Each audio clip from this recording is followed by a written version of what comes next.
So here we are in Seattle, where PAX West is taking place. This mall has only 3 stores left in it, if you need stickers for Japanese text message app or an art gallery. The rest have been consumed by the pandemic of online shopping. Being the home of Amazon, they only have themselves to blame. This town is too expensive for people to afford cars, so everybody has to get around with razor scooters and bicycles. The resurgence of popularity of the penny farthing was actually a desperate plea for help, and not a hipster conspiracy like many believe. Seattle has quite a pretty downtown area. You won't have to step over nearly as many homeless people on your way to the convention center as you do in San Francisco for GDC. The early line for people to pick up their badges for PAX is already backed up long before the show is set to begin. The hype is real. It's day 1. You pumped? Yes, I am. Heck yeah. You gonna sell some rope climber? You got the shirt on. Yes, I do. I made it myself. From scratch, from hands. It's actually the blood of a real live gobbo. I saw him scrawl it onto there with his thumb. It's mostly cotton. Welcome to PAX West 2024. The 2 nincompoops you just witnessed are here to represent imaginary game studios, but I'll let them introduce themselves. Hello, and welcome to PAX West, the Imaginary Game Studios booth. Look at that, we got some pretty banners. We even have a 4th pretty banner with Rogue Climber and Meticulous on there. Heck yeah, it's PAX time, baby.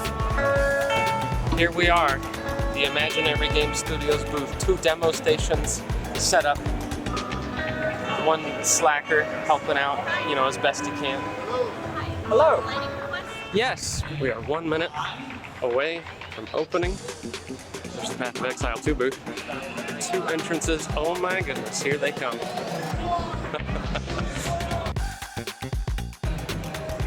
Here we go. As the horde of the unshowered masses pours in through the door, our 2 nincompoops realize that promoting an indie game is harder than it looks. But we'll get back to them later. Let's take a look at some of the games on display. The Nintendo booth is starting strong with everyone's favorite Nintendo characters, like Imara Vex from Star Wars, Hunters for cell phones. Wow. Final Fantasy The Online 1 TM is showing off Dawn Trail, a new vacation-themed expansion where you can eat tacos laced with hallucinogenic drugs.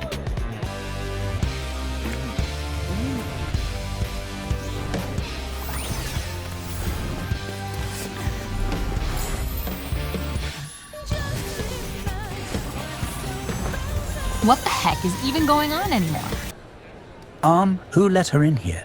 I'm supposed to be the one narrating here. Ahem, some punching and zombie games got some remakes or whatever. Let's get back on track. In anticipation of the 18th installment in the Five Nights at Freddy's franchise, Steel Wool Studios built a recreation of Freddy Fazbear's Pizza. The game will feature spooky Chuck E. Cheese doing jump scares.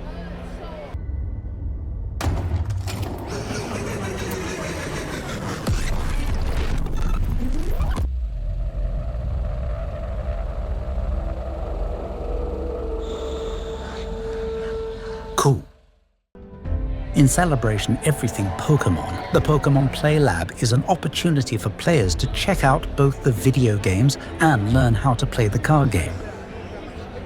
It's all fun and games until someone breaks out the full art gulping card with drool move.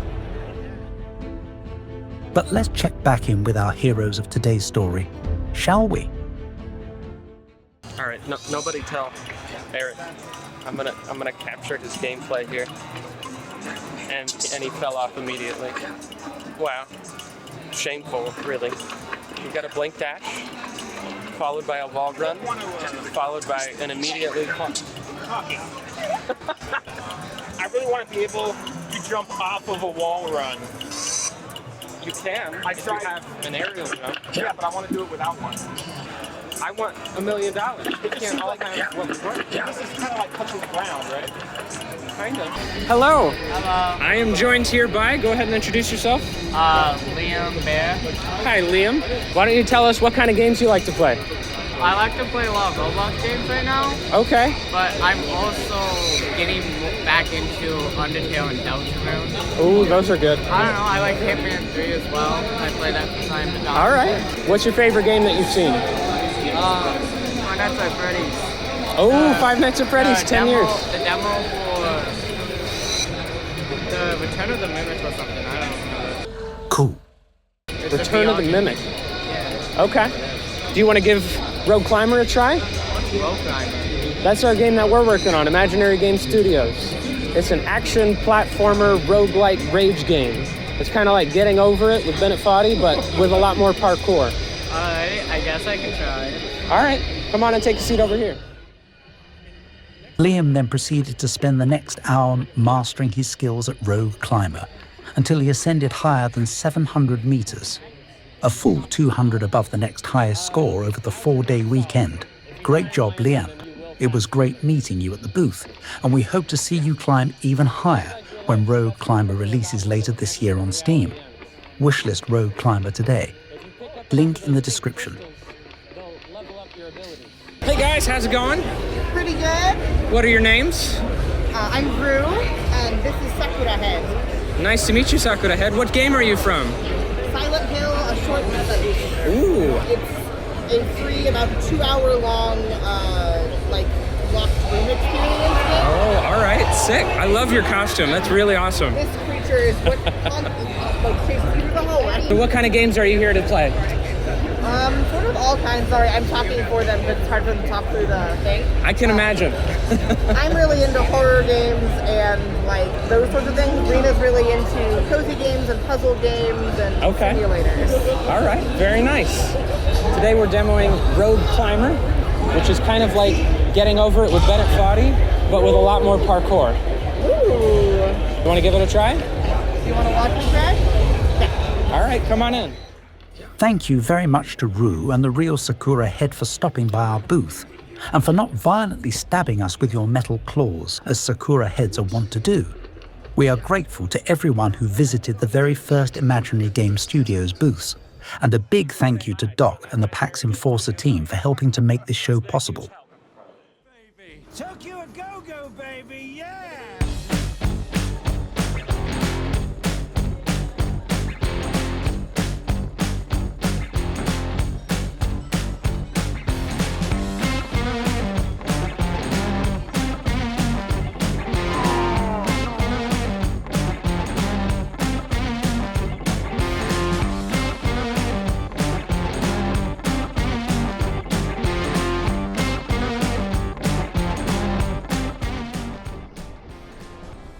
And so we arrive in Japan for the Tokyo Game Show, land of the anime, home of the weebs. But it's not all anime waifus. Sometimes it's anime edgelords too. The only thing we can be sure of is that for some reason, despite paying for the biggest ads at the show, there will be no Bethesda booth here. Their catchphrase game is on point. Last year, we saw games in motion, the world in revolution, and this year we have trailblazed the world with gaming. It's a straight-up banger. All right, who let her back in here? You already did most of PAX. It's my turn now. There are no turns. I'm the narrator here, so go find your own video to ruin with your sass. I'm not ruining it. I'm making it better because no one wants to listen to you babble on. All right, you shut it. You shut up now. I'm talking. No, I'm talking. No, I'm talking. Fine. I'll be back later. No, you won't. Now, can we please get back on topic before the viewers click off to more YouTube shorts of clips from Breaking Bad? It's quite interesting to see what is the same and what is different between PAX and Tokyo Game Show. At TGA, Final Fantasy Online is given equal space with Romancing Saga and Fantasia. Both games a Western audience probably wouldn't know. It is nearly mine. The infinite, ultimate, universe-creating power of Zero. Wowzers. A Tokyo Game Show. The Path of Exile 2 booth is tucked away in a back corner next to some bus game called Essoborn. Meanwhile, at PAX West, Path of Exile 2 took center stage and was the first booth that greeted showgoers upon entering the venue.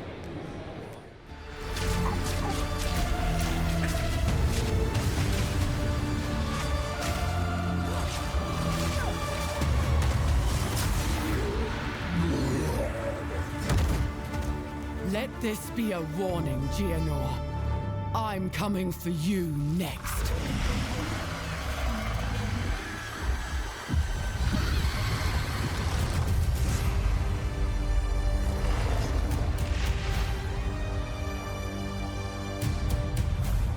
Spooky. Surprisingly, both events featured a rather large booth for Infinity Nikki. It calls itself the coziest open-world game, and it's somehow the 5th installment in a franchise I've never heard of.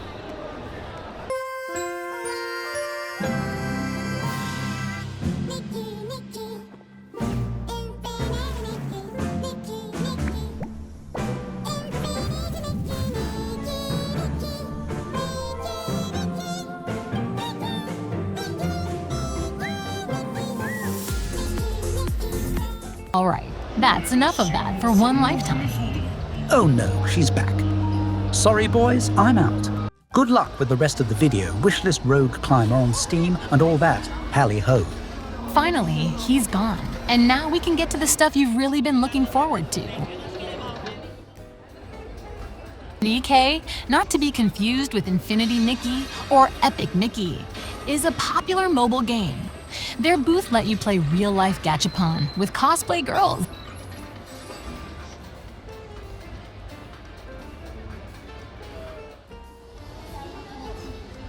Meanwhile, the line to take pictures with Muscle Man at the Dragon Quest booth was much shorter. I wonder why that is. Comment below if you think you know the answer. There were so many Sonics. My favorite is Pink Sonic, but Edgy Sonic on a motorcycle is a close second.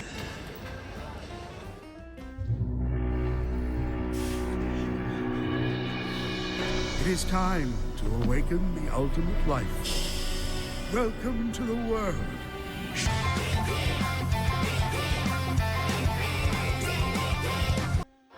And of course, saving the 2 biggest games at Tokyo Game Show for last, Pokémon made an impressive appearance.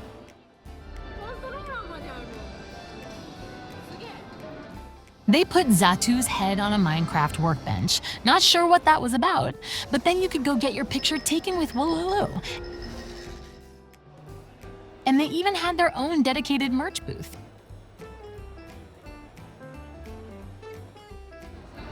The game that seemed to take up the most room on the show floor was none other than Monster Hunter Wilds, which is somehow only the 6th major installment in the franchise despite being the 28th Monster Hunter game.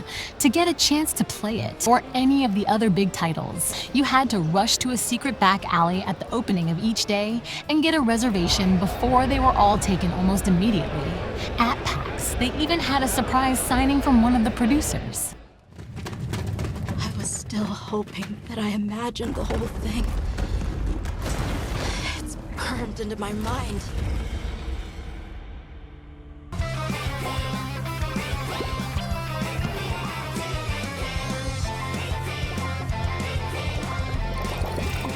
Thanks so much for watching my video on PAX West and the Tokyo Game Show.